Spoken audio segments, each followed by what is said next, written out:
ఇక్కడ ఉన్న భక్తులందరూ సార్ ఇక్కడ అక్కడి నుంచి చుట్టుపక్కల అంతా జనం అంతా వచ్చి ఈ ఒక్క దృశ్యాన్ని వాస్తవాన్ని చూసి వెళ్తున్నారండి.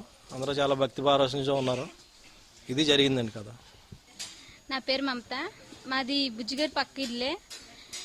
మేము అనుకోకుండా పొద్దుటే ఇలా బాబా కనిపించారు అని చెప్పగానే ఏంటో చూద్దామని వచ్చాము. చాలా ఆనందంగా ఉంది. వారి పుణ్యమో మా పుణ్యమో అనుకోకుండా కార్తీక మాసంలో గురువారం బాబా గారి ప్రతిమ చూడడం చాలా ఆనందంగా ఉంది. చాలా అదృష్టంగా భావిస్తున్నాం.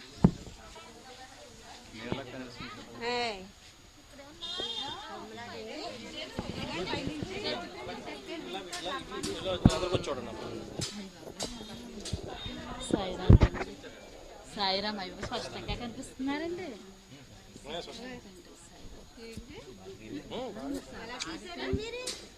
బండి తుడుస్తున్నారు బయటికి.